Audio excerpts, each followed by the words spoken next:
Assalamualaikum warahmatullahi wabarakatuh. Kami dari Kelompok 5 ingin melakukan observasi wawancara budidaya di sektor pertanian. Sebelumnya perkenalkan, nama saya Cecilia Davina Putri Nanti. Saya Amelia Putri. Saya Muhammad Farla Safar. Saya Muhammad Fadila. Saya Muhammad Nabil Fajar Atala. Cekidot. So I'ma love you every night like it's the last night, like it's the last night. If the world was ending, I wanna. Assalamualaikum Bapak. Waalaikumsalam warahmatullahi wabarakatuh. Kami dari SMA Negeri 12 Depok ingin melakukan observasi wawancara di sektor pertanian. Sebelumnya perkenalkan, nama saya Cecilia, dengan Bapak siapa dan peran Bapak dalam budidaya ini. Terima kasih atas perkenalannya dengan Mbak Dalia dari SMA Negeri Depok ya. Ya. Dan alhamdulillah perkenalkan, nama saya Bapak Hartono Hartono. dari PSIP Biogen Bogor yang bertugas mengolah kebun percobaan Citayam. Berapa sih Pak luas kebun pertanian ini? Luasnya 7,9 hektar. Oke. Apa saja tanaman yang dibudidayakan di sini? Didayakan satu padi sawah, padi gogo, sorghum, ubi kayu, ubi jalar, kacang tanah, kacang kedelai, dan tanaman obat, jahe satu. Terus tanaman sayuran ada juga kangkung dan bayam, terong. Oke. Dah. Pertama itu kira-kira ada berapa orang sih kerja di sini tuh yang buat panen? Ya, kalau untuk tenaga kerjanya 7 orang. 7 orang. Kalau pembagian 7 orang nih Pak, pembagian tugas itu kayak gimana? Ada yang ngatur indika, apakah gitu? Kalau pengaturan tenaga kerja, apabila kerjaan itu banyak sedang dalam rangka tanam, itu pasti 7 orang, pemupukan 7 orang. Terus dalam rangka penjemuran pun itu 7 orang gitu. Jadi kalau pada saat penyiangan pun juga 7 orang. Pada saat untuk pemeliharaan, perawatan itu cuma cukup 2 orang. Dalam arti perawatan nunggu buat tidak terganggu dari hal-hal yang tidak diinginkan, itu 2 orang udah cukup. Oke Pak. Terus kalau kita mau panen nih Pak, ada pelatihan dulu gak buat biar panen itu sempurna? Kalau pada saat panen, kalau pengambilan sampel perlu itu perlu diberi contoh. Ini loh yang ditanam dalam keadaan yang stabil, yang bijinya yang bagus. Dalam satu plot itu kan biasanya 25 cm, 25 meter persegi. Kita ambil sampel dulu. Kalau untuk penelitian diambil 5 rumpun itu 5 tanaman gitu. Itu kita diambil yang terbaik gitu. Nah, dari sisi segi tengahnya 3 pohon, kiri, samping, kanan, kiri, itu pinggir-pinggir itu 5 pohon semua itu. Jadi kali 5 itu. Gitu. Oke, saya mau nanya Pak, Ya. jenis apa saja bibit yang digunakan di budidaya ini? Jenis bibit. Bibit yang telah tersebar di KPT ini sebenarnya kan sekarang kan bernuansa yang untuk dibudidayakan sorghum ya, untuk dikembangkan ke masyarakat, terutama di luar Pulau Jawa kita itu kan karena program Pak Jokowi tahun kemarin ini, masyarakat lahan kering pun bisa ditanami sorghum, jadi di gunungan-gunungan pun juga bisa. Terus kalau yang dibudidayakan kacang udah disebarluaskan, kedelai udah, untuk petani-petani, masyarakat petani, kelompok tani itu, tapi melalui jalur program PSP Biogen itu dari KSHP itu. Dalam budidaya ini kan pasti menggunakan pupuk dan pestisida. Iya. Dari mana asal pupuk dan pestisida yang digunakan? Apakah menggunakan bahan organik atau non organik? Kalau pupuk mah organik, pakai pupuk kandang. Sedangkan asalnya kita beli dari peternak. Lah, dari peternak dikirim ke sini. Kalau pupuk buatan ya kita beli di Sarana Tani. Itu pupuk yang digunakan NPK dan urea. Itu.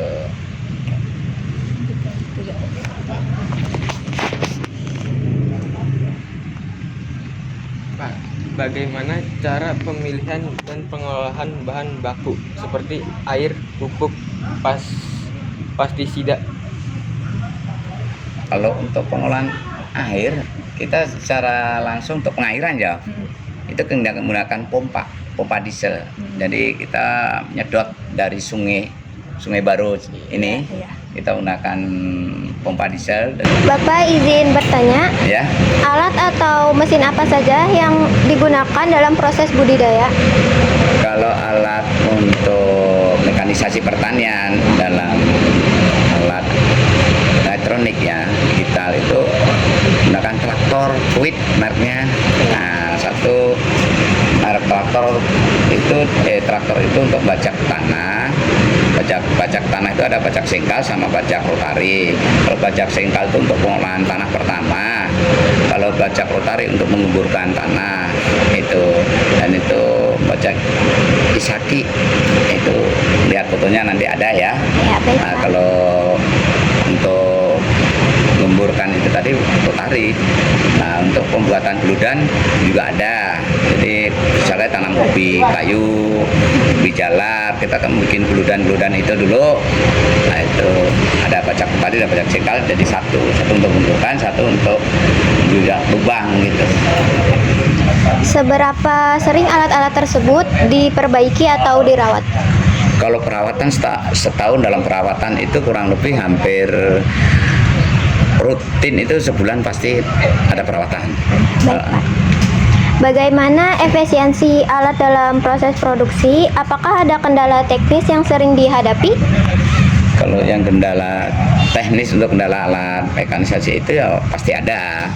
Itu kebanyakan cuma pelonggaran baut karena kita kerjakan dalam lahan itu kan keras, itu selalu itu terkontrolnya dan selalu diperbaikin. Kendornya baut dan mur itu aja gitu. Baik, Pak. Sama busi kalau mesin babat ya. Pak.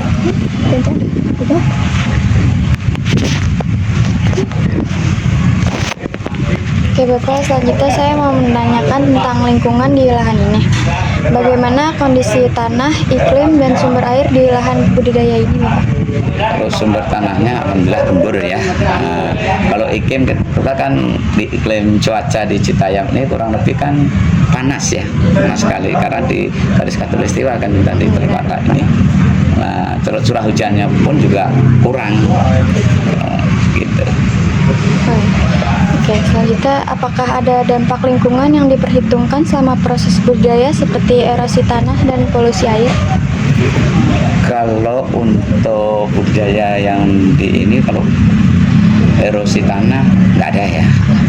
Kalau untuk kendala gangguan untuk ketahanan dari pangan ya, tanaman yang kita tanam, ini kendalanya juga orang lingkungan setempat pada kurang lebih ya banyak ada hilangnya gitu aja karena banyak yang diambil gitu, sebagian bukan semua itu kurang gimana ya, atau dia tuh mungkin pengen untuk makan, kalau untuk jual kan nggak mungkin karena dari segelintir tanaman satu peta itu mungkin ada tanaman kurang lebih 2000 batang, itu 25-50 pohon pasti hilang. Itu yang kendalanya yang dihadapin KP ini, karena KP ini terletaknya kan di terkurung oleh lingkup masyarakat dan tidak terpagar, gitu. Oh iya Bapak. Ya, selanjutnya, Siapapun bisa masuk ya. iya bisa. Ya, selanjutnya bagaimana strategi penanganan hama dan penyakit yang biasanya dilakukan Bapak? Ya, kalau strategi untuk pengendalian hama dan penyakit itu, pertama kita tanam 15 hari setelah tumbuh, kita mengadakan penyemprotan hama dan penyakit itu kita menggunakan insektisida. Kalau itu padi itu pakai kurakon, kalau kedelai itu pakai deces, jagung pun juga pakai kurakon karena kurakon lebih tajam. Pak, ini tamu ke dalamnya nggak Pak? Makasih Pak. Udah, ayo, terima kasih Bapak. Metode budidaya apa yang diterapkan? Apakah konvensional, organik, atau hidroponik?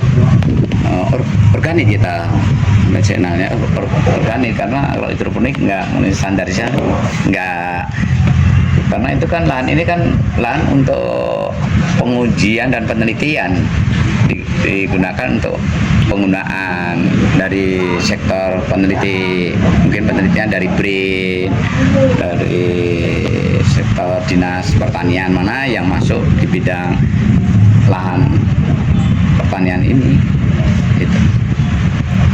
Selanjutnya, bagaimana proses penanaman hingga panen dilakukan? Kalau proses penanaman sampai panen ya 1 minggu sebelum tanam kita proses pengolahan tanah dengan cara membajaknya itu bajak singkal dan bajak lotari. 2-3 hari setelah tanam kita bikin plotting itu diatur, membersihkan segala kotoran-kotoran yang dipetak-petakan itu. Kalau di Jawa itu kan dikecerik ini, ditampan itu, ini yang tanam apa ini, dikelapa enak. Terus 1 minggu setelah siap kita tanam. Ada cara dengan tugal, dengan cara cangkul, ditugalkan dengan jaraknya tergantung masing-masing tanaman. Kalau jagung misalkan 25 kali 75 jarak tanamnya, sorghum 20 kali 75. Terus kalau ubi kayu itu 1 meter kali 80 gitu, untuk mempermudahkan pembuatan geludan karena kita menggunakan alat mekanik semua. Dengan cara dicangkul lagi, dimudahkan geludan, jadi hasil pun kan lebih memuaskan kalau jarak tanamnya agak jauh itu. Selanjutnya, apakah ada inovasi atau modifikasi metode yang diterapkan untuk menyesuaikan dengan kondisi lokal? Kalau untuk menyelesaikan itu kita melihat cuaca pada saat mau tanam beberapa jenis tanaman itu.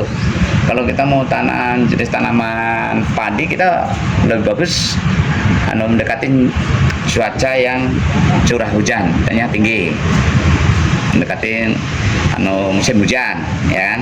Kalau untuk tanam kedelai kita tanam di cuaca yang musim kemarau gitu, karena kalau musim hujan, curah hujannya tinggi pun kedelai akan mudah terserang penyakit sama terkena jamur itu. Dan saya bertanya, kira-kira hasil pertanian ini bagaimana Pak? Terima kasih ya atas nama hasil pertanian, karena ini kebun percobaan ya lahan pemerintah untuk pengembangan lahan penelitian itu, khususnya untuk peneliti yang menggunakan lahan kebun percobaan ini, hasilnya tidak diperjualbelikan. Satu, untuk menjaga mutu stabilitas mutu benih tadi, dan benih tadi akan dikembangkan di bidang kelompok tani, sekat tani di dinas pertanian yang membutuhkan benih tersebut. Tapi kalau lahan yang digarap petani lingkup segini, hasilnya rata-rata dijual.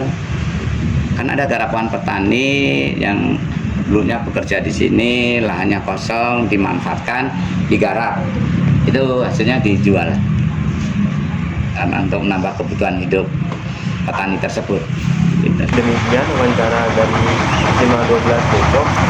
Yang lebihnya mohon maaf apabila ada kesalahan kata. Terima kasih ya Pak. Sama-sama, apabila ada kekurangan dan teman Bapak dan dimaafkan juga.